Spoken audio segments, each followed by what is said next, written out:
In this video, we are going to answer the question, what is trading? This is the start of a new video series aimed at teaching you how to trade the financial markets using price action. I will start with the basics and progress step by step.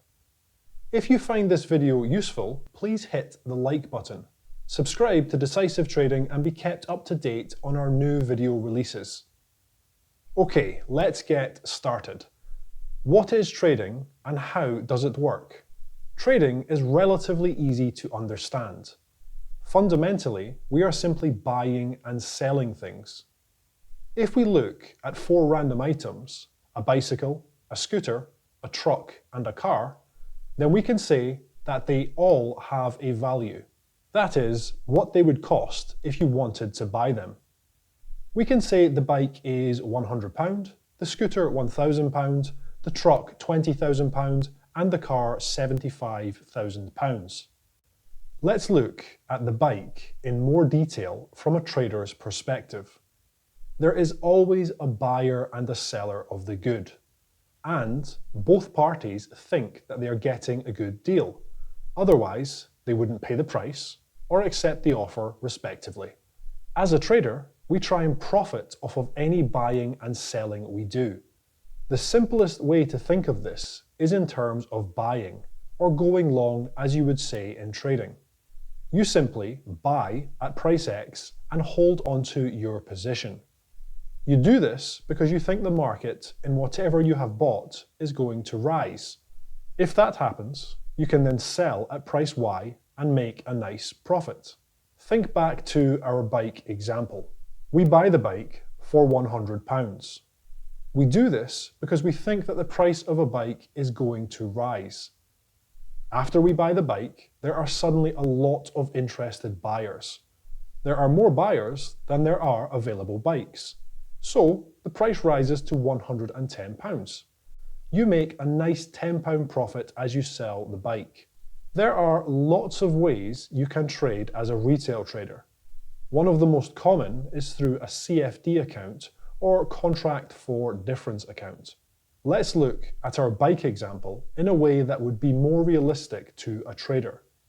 We will use the FTSE 100 index for our example, but it is the same for any market, forex, crypto, commodities, stocks and shares, or whatever. Now, you think that the FTSE is going to rise in price. You buy into the market at the level 7,000. The FTSE then rises to 7,010 and you sell for a 10-point profit. Now, let's say you are risking £10 per point, which would be spread betting.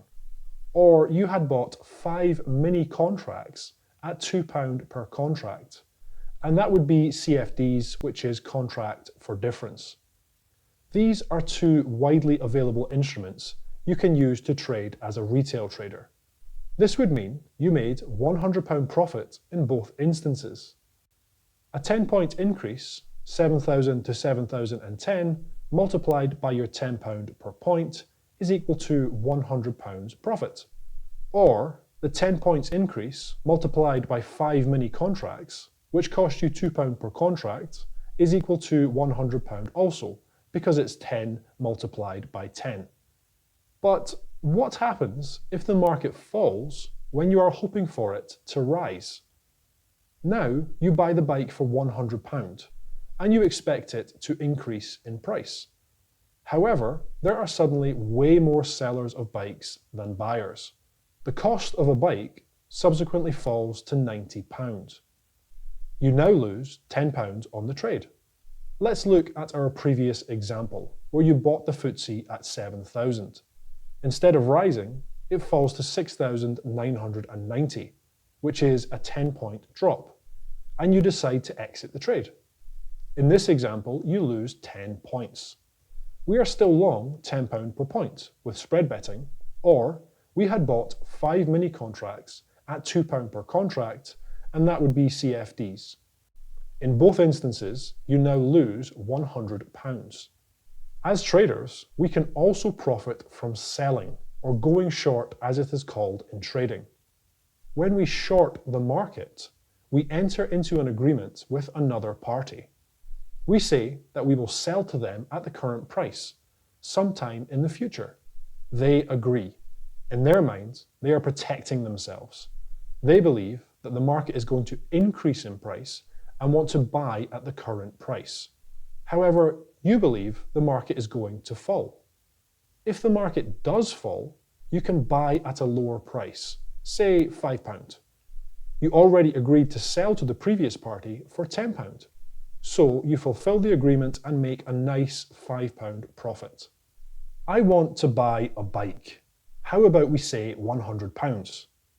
That sounds like a fair deal. Now I know I can buy the bike for £100, which is a fair price I can afford. And since I think the price of bikes is going to increase, I've done some good business here. I'm pretty sure I'm going to be able to pick up a bike for less than £100. Now, if the price of bikes does drop to say £90, you can still sell it for the agreed price of £100 and make a £10 profit. However, if the price of bikes increases to say £110, you have agreed to sell it for £100. That means you will make a £10 loss on the trade. Let's look at our FTSE 100 example again. But now, instead of buying, going long, you sell, go short, the market at 7,000.